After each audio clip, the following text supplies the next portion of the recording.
Bienvenue à Samarcande, la ville surnommée la cité des coupoles bleues. Xavier, on est où?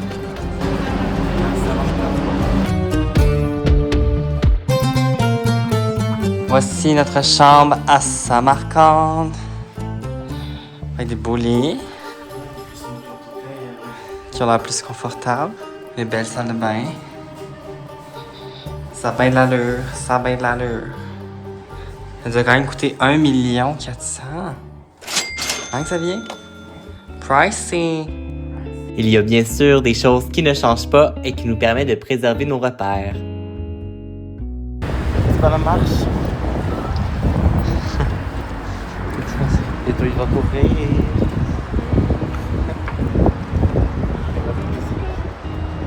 On a décidé de se balader un peu au travers d'un quartier résidentiel afin d'arriver à notre première activité. C'est quoi les affaires jaunes? C'est l'eau? On a été surpris par les portails et les hauts remparts qui clôturaient les cours des maisonnées. Après quelques recherches, j'ai appris que ce style de maison est typique de l'Ouzbékistan et qui portait le nom de Ovli.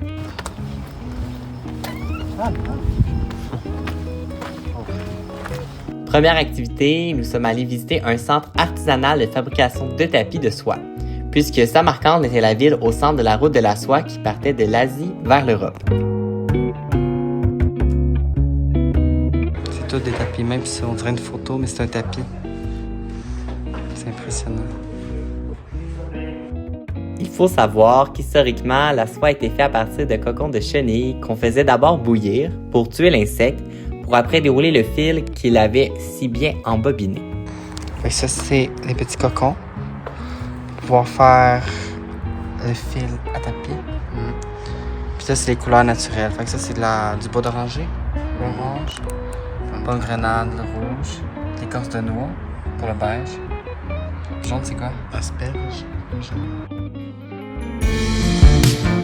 Xavier, on est où? On est à Samarkand Silk Road, qui est comme un genre de resort, de ce que j'ai compris, une genre de ville avec une située.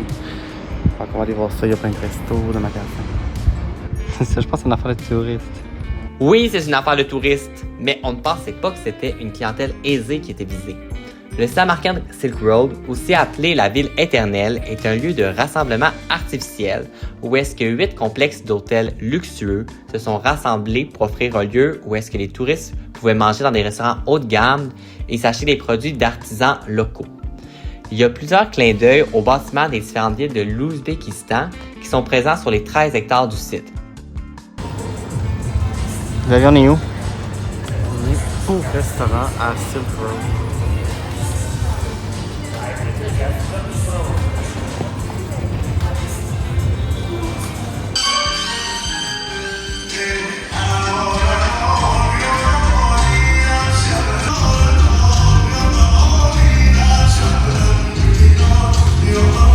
Qu'est-ce qui est relatif?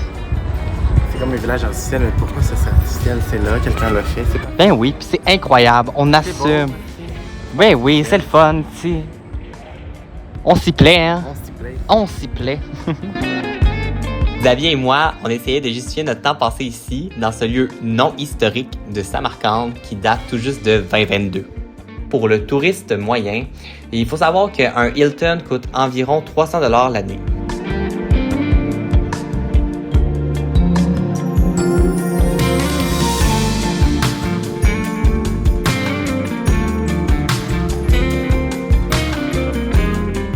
Vous voyez la petite table de bois à votre droite? En fait, c'est une supa, une plateforme légèrement surélevée du sol où est-ce que les gens peuvent s'asseoir les jambes croisées et manger sur une petite table appelée Gzon Taxta.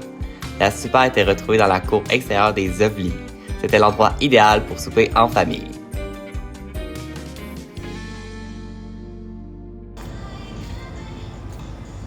Danse. Oh oh. Go! Sans le show? C'est juste ça le show? J'entendais des splits, des backflips. Ça c'est Mallory. Mallory! Shout out to Mallory! Go, go, go! Split girl.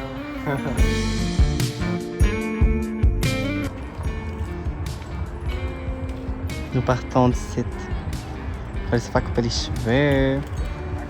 Bon, donc nous venons de se faire couper les cheveux parce que demain on s'en va à Registrar. Puis on veut être cute. On s'achète du linge. S'acheter du beau linge, donc on va être parfait demain. Puis sinon, on s'est trouvé un guide privé. Des amis. Oui, des amis. Puis un guide privé pour demain. Fait que demain, il y a un local qui nous fait un petit tour. C'est comme 60$ US. Fait que 30 chaque. Pour faire un tour des sites les plus touristiques. Puis il va raconter genre l'histoire, de où ça vient, puis tout ça. Fait qu'on pense que c'est quelque chose qu'on va essayer de nouveau. Fait que on va vous en redonner des nouvelles. Fait que à demain! Le Gould Emir est un mausolée, c'est-à-dire un bâtiment funéraire de grande envergure. Il abrite en ses murs les tombeaux de grands personnages célèbres de l'Empire timouride, puis parmi les 7 tombeaux, on retrouve Amir Temur, aussi appelé le Tamerlan, qui est considéré comme l'un des plus grands chefs de tactique de guerre de l'histoire, mais également comme l'un des plus sanguinaires. C'est ce guerrier qui est à l'origine de l'Empire timouride du 14e et 15e siècle, qui s'étend de l'Inde jusqu'à la Méditerranée. Une légende au sujet de son tombeau a fait surface en 1941, où, semblerait-il, il y a des scientifiques soviétiques qui avaient ouvert le tombeau de Amir Temur. Puis juste après, la Russie s'est fait envahir par l'Allemagne nazie lors de l'opération Barbarossa.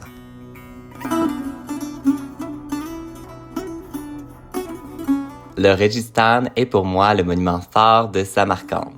C'est la réunion de 3 énormes médersas qui entourent une grande place publique où chacune des petites écoles islamiques ouzbèques a son charme. Xavier, on est où? On est au Registan dans Samarcande.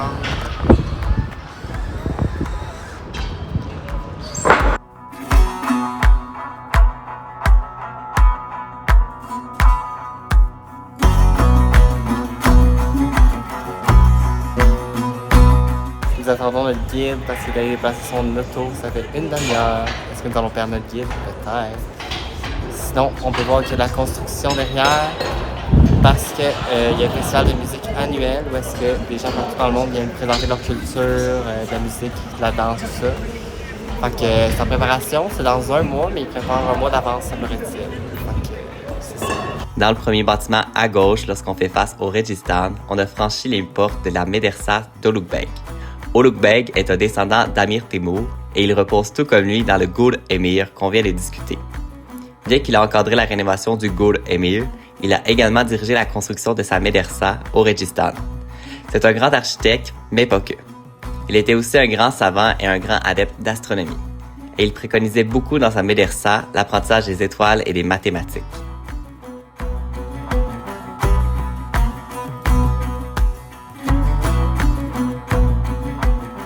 And see the students and teacher. It shows the process of the teaching. So in the middle sitting ustos, and here students, teacher also students.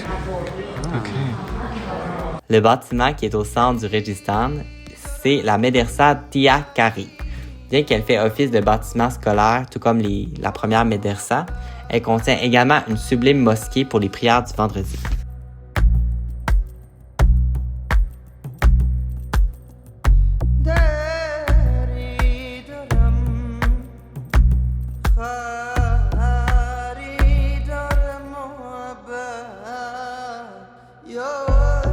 Finalement, la dernière médersa à droite complètement comporte dans son pishtak, c'est-à-dire dans la mosaïque qui fait la devanture en arche du bâtiment, des animaux tels que des tigres et des daims et un visage humain.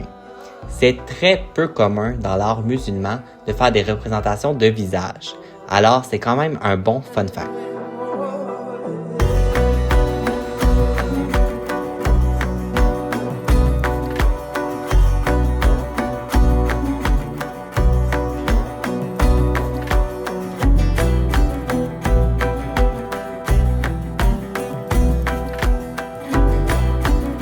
Tiny door. Dans les nombreuses médersas qu'on a visitées, les pièces dans les bâtiments ont été transformées en petits commerces pour lesquels on doit passer par des toutes petites portes pour y entrer.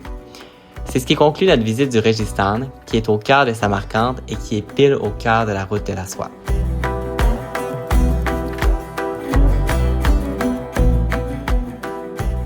Tout pays a son histoire et toute histoire a quelque part une histoire d'amour. C'est le cas pour la mosquée de Bibi Kanim. Cette mosquée aurait tout d'abord été construite par l'une des femmes d'Amir Temur en attendant le retour de son mari de l'Inde après l'une de ses nombreuses conquêtes. Elle avait comme ambition de construire la plus haute mosquée d'Asie centrale pour le plus grand dirigeant. Cependant, dans toute bonne histoire d'amour, il y a un triangle amoureux. L'architecte en tête des opérations avait tombé sous le charme de Kanim et aurait retardé les délais de la construction pour passer plus de temps avec elle. Un baiser s'échangit, par la suite, en promesse que l'architecte puisse accélérer le pas, afin que Amir Temur n'arrive pas avant la finalisation de la grande mosquée. Baiser donné, mais il a laissé une marque. Puis lorsque le grand Tamerlan revint de l'Inde, il s'en rendit compte et tua l'architecte, avant de pousser sa femme d'un grand minaret. Cette histoire reste que légende.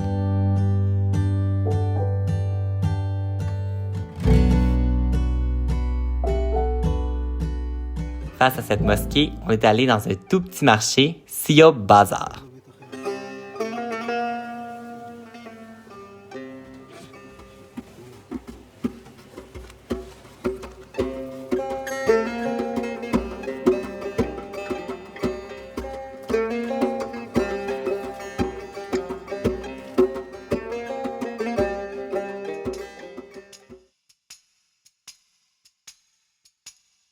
Ce qui est mis beaucoup en valeur en Ouzbékistan, c'est que le pays était un arrêt important lors de la route de la soie. Alors, nous sommes allés dans un petit lieu artisanal où est-ce qu'on fait du papier de soie de A à Z. Et suivez-nous, on vous explique le processus.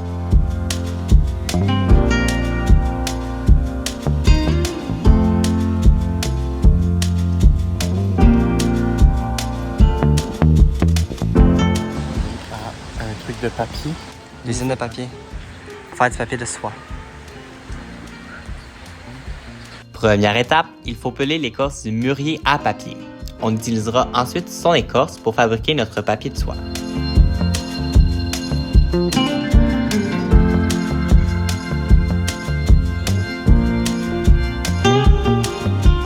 Deuxième étape, on va bouillir l'écorce pour la ramollir.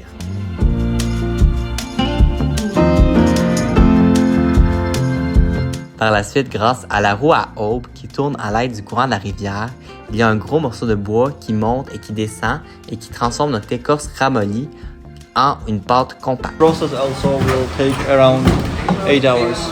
8 hours? Yeah, so each process. La pâte obtenue sera ensuite diluée dans de l'eau et à l'aide d'un tamis spécial, on pourra obtenir des fines couches de fibres végétaux. Par la suite, on compresse cette fine feuille de fibres humides pour que l'eau puisse bien s'évacuer sans dénaturer la forme du papier souhaité. Lorsque essorée, on peut faire sécher la feuille à l'aide du soleil.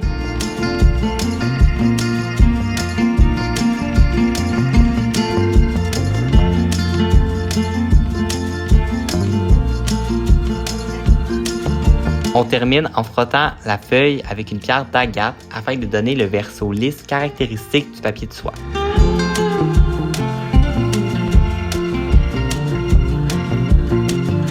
Également, on nous a montré comment faire l'huile utilisée dans le plat traditionnel de l'Asie centrale. Melon Melon seed. Okay. And this is a, how to say, the white one. Cotton? Cotton, right? It's cotton, inside the cotton.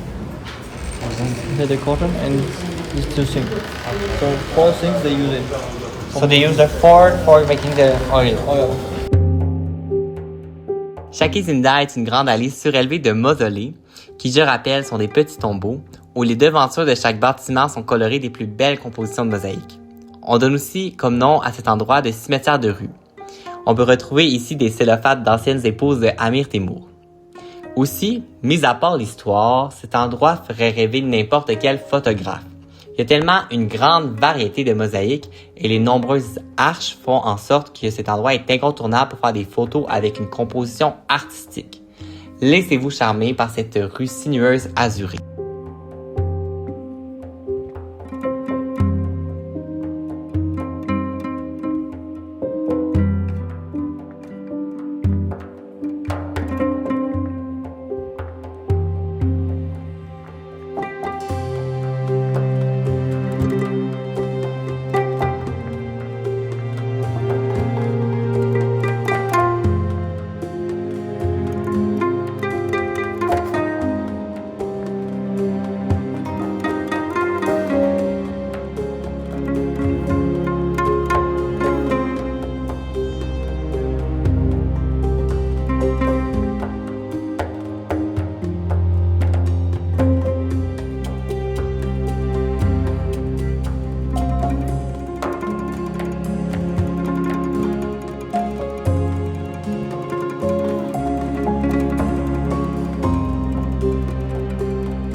Xavier, c'est quoi? De l'enfant de Amir Temou, d'un de ces quatre garçons.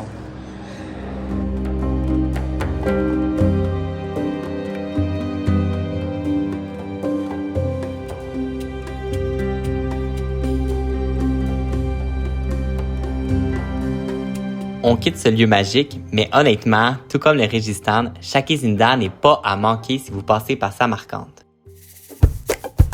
Notre guide officiel de Samarcande nous laisse désormais voler de nos propres ailes, mais il a rendu nos visites des lieux historiques beaucoup plus intéressantes. On va où? On s'en va à l'observatoire de Ulugh Zulbek. Il était un astronome ici à Samarcande. Ulugh Beg, on en a parlé un peu précédemment car il a contribué à la construction de plusieurs bâtiments, mais je rappelle qu'il était un astronome reconnu du 15e siècle.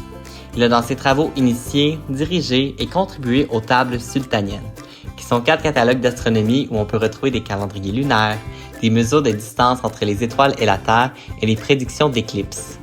Ces catalogues étaient remarquables pour l'exactitude de ces données, qui sont très surprenantes pour l'époque. Allons désormais visiter son observatoire. Alors, ça dit que quand Ulugh Beg est mort, c'est son étudiant qui a pris tous ses livres, toutes ses affaires de l'observatoire qui est allé en Turquie parce que les gens ici ne voulaient plus d'astronomie parce qu'ils pensaient que c'était comme mauvais de prédire les choses. Fait qu'il a tout emmené les œuvres de Métro, les ont mis en Turquie où est-ce qu'il enseignait là-bas, puis c'est là qu'il s'est fait connaître toutes ses découvertes en enseignant.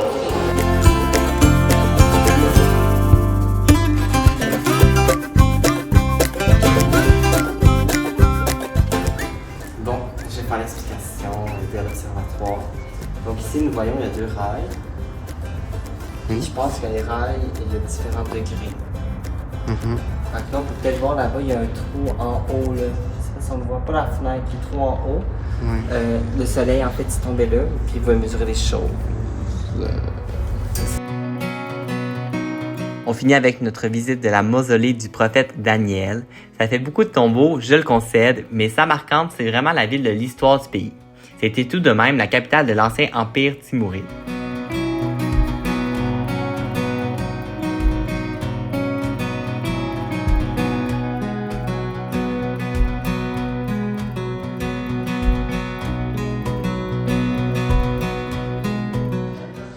Là, vous vous demandez sûrement qu'est-ce que c'est. Mais qu'est-ce que c'est? C'est une genre de longue tombe. Il me semble qu'elle faisait 18 mètres de long. Puis à l'intérieur, il y a un morceau d'os. C'est soit une main ou un bras, mais on ne sait pas vraiment. Parce que c'est sur des légendes. Puis on a... De qui, un os de qui? D'un saint. Saint Daniel. Ok. Puis on l'a enterré là-dedans pour porter chance au village.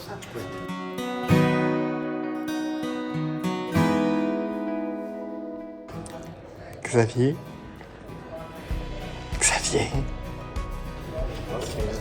C'est les vilains poches. Il l'a pas mis dans le boîte de donation. L'as-tu mis dans ses poches pour vrai? Oui, il est parti dans ses poches. Parce que là, depuis tantôt, vous avez dit, oh, prends l'argent en blague. Puis là, je viens de filmer quelqu'un Tu l'as pris pour moi. qui l'a pris pour vrai puis qui l'a mis dans ses poches. Il va suivre. On est en suivre. Maintenant, nous avons une mission. Voyons le criminel là-bas. The cheap person. Nous voulons apprendre qu'il ne faut pas donner au tombeau d'un saint. Franchement, qui fait ça? Qui fait ça? Je suis sous le choc. T'es-tu sous le choc, Kiki? Peut-être qu'il a pas fini. C'est pas il était dans le bâtiment. Mais c'est plus drôle, tu sais, qu'il a volé. Fait que je suis sous le choc.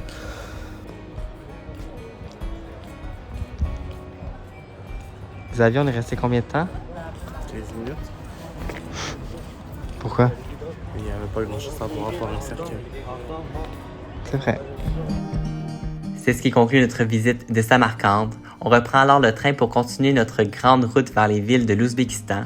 Je vous laisse sur quelques clichés du Régistan qui reste pour moi le bâtiment incontournable du pays.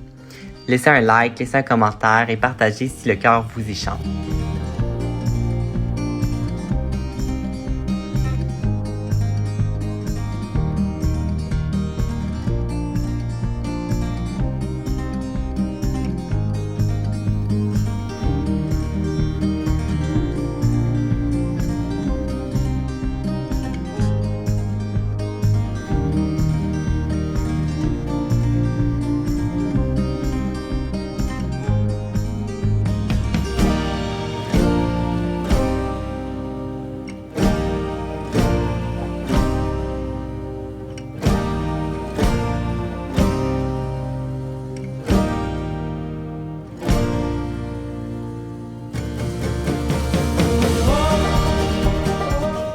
Regardez là-bas, la tour est penchée.